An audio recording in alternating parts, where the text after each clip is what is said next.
breaking down the three candidates. What are really the issues that come to the fore in Coimbatore? What has been the voting pattern previously? All of that and much more in this explainer that I recorded and filed earlier. The Bharatiya Janata Party has decided to field its Tamil Nadu President Annamalai from Coimbatore for the upcoming Lok Sabha elections. Now, it is being said that the BJP's national leadership, which insisted that Annamalai should contest from Coimbatore, even though he was actually a bit reluctant. But the choice of Coimbatore for Annamalai is interesting and also extremely significant. Hello and welcome to India Today So South.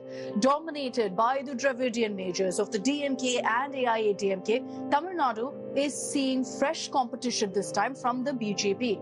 And at the heart of it, as is evident, is Annamalai, a former IPS officer who seems to be quickly establishing himself as a significant political player in the state.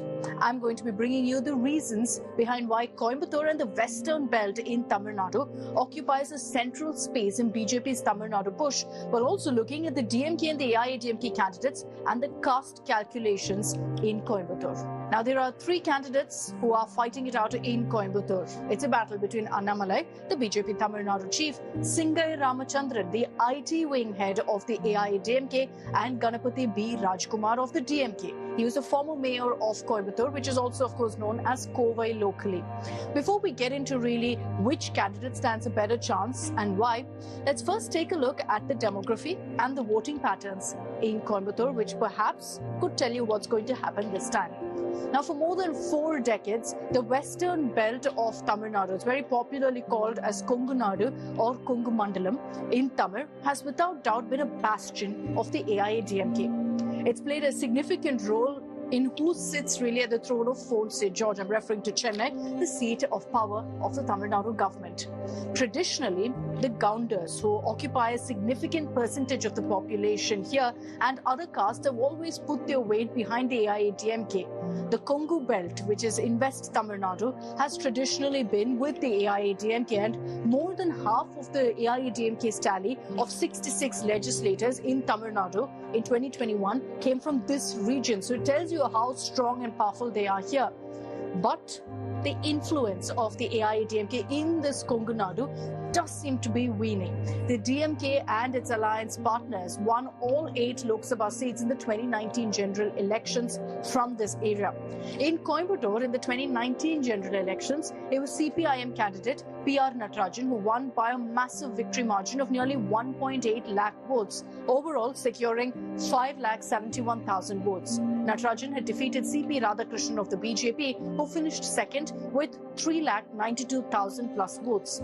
What's also worth noting here is that Coimbatore constituency witnessed a 64% voter turnout in the 2019 Lok Sabha polls.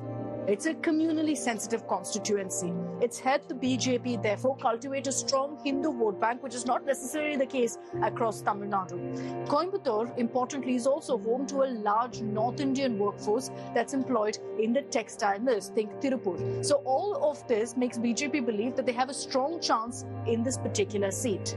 Now, by fielding Annamalai, the BJP has taken that first step towards social engineering in a state where it's hardly got any presence, albeit for now.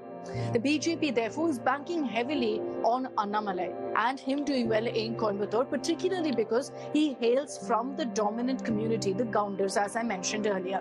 The BJP feels that this predominantly business community has a kind of soft corner for them and will be looking for at least a section of their votes going towards the Saffron Party, thereby splitting the AIADMK's vote bank.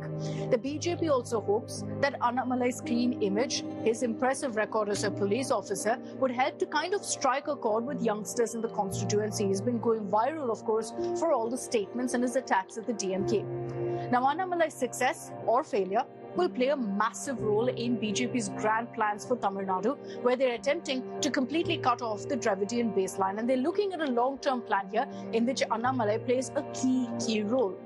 Now let's talk about the DMK's candidate. The DMK is definitely not taking things lightly this time around. It's leaving no stone unturned to ensure Annamalai's defeat, because they know a win for Annamalai will kind of send across a message that the BJP is making inroads. And it's quite interesting to note that the ruling DMK, which sees this as a prestige battle, chose this time not to give the Coimbatore seat, which is known as the hub of Western Tamil Nadu, to any of its allies. Usually, this seat goes to the left. The DMK this time said, no, we're going to fight. And that's why it chose the candidate of Ganapati, keeping in mind that the DMK is contesting from here after 10 whole years. So, former city mayor Ganapati P. Rajkumar is being fielded. Important to note here, he was once with the AIADMK. So, he's kind of being brought back from political hibernation to contest from Coimbatore. Now, the death of Jayalalitha played a significant role in Rajkumar actually switching sides to the DMK in 2020. He was with the AIADMK when he was elected as Coimbatore mayor. So, this is, as I said, him coming out of political hibernation. So, who has the AIADMK fielded? They fielded a very interesting candidate too, Singai G. Ramachandran, head of the party's IT wing. He's going to be fighting in Coimbatore. Ramachandran was actually expelled from the party, and this was when the whole EPS-OPS battle was happening. He had chosen to side with O. Paneerselvam following Jayalalitha's death. However, he was later reinstated to the IT wing after the two factions merged. The AIADMK also will be counting more or less on the same factor as the BJP, which is their stronghold of the Gaundar community. Why do the Gaundars choose the AIADMK repeatedly? Because it's the caste that Edappadi Palaniswamy also belongs to. So there you have it. The electoral battle in Coimbatore will be one of the biggest and most watched contests, not just in Tamil Nadu, but across the country.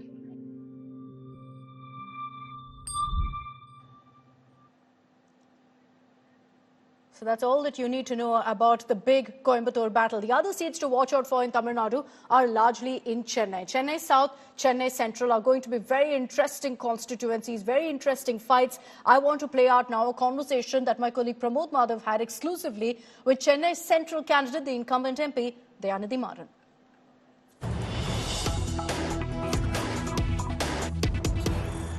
So the democratic festival of Elections 2024 has begun, and the most popular candidate for Central Chennai, Dayanidhi Maran, has started his campaign in Chennai. That is Dayanidhi Maran. Sir, congratulations on your nomination. What do you have to say about the crowd that has come to see you here? See, always people of Central Chennai have tremendous love for DMK and for me. And every time they come out in such forces to show their support for DMK and to my leader, M.K. Stalin, and sure that this will convert into votes. You have already been an MP for Central Chennai. So what is it you can bring to Central Chennai once you've been elected? See, at this moment, we want the Indian Alliance wants to save India from BJP. We want to make sure that we have a secular government in there, in the country.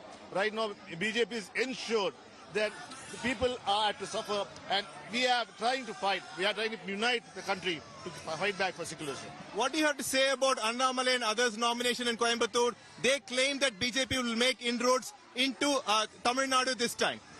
Modi can come 100 times, but BJP will never surpass Nota. Right, sir. Thank you so much. That was Dayanidhi Maran, who is actually started the campaign over here, and the public are swarming him in North Chennai. Zivian, Pramod Madhav for India Today. Let's take this across to Pramod Madhav for more details. He's been getting you all the big candidates who are in the poll fray in Chennai. Pramod, the urban pocket, the urban headquarters of Tamil Nadu is going to be very, very closely watched. And there are some very interesting battles also that are going to play out. It's not just the BJP factor, but even the DMK that's put up their strongest faces there to ensure that they retain many of their Chennai strongholds.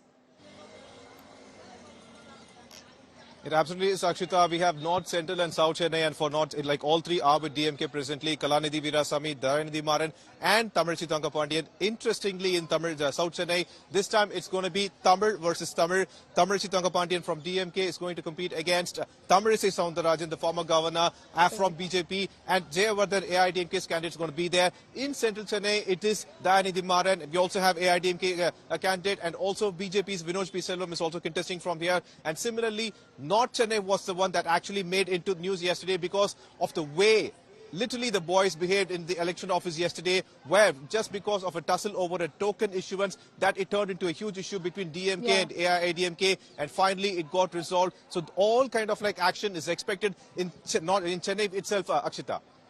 It'll be interesting to see what really plays out in Chennai. It's a high-stakes battle. There's no doubt about that. Thanks very much, Pramod, for joining us.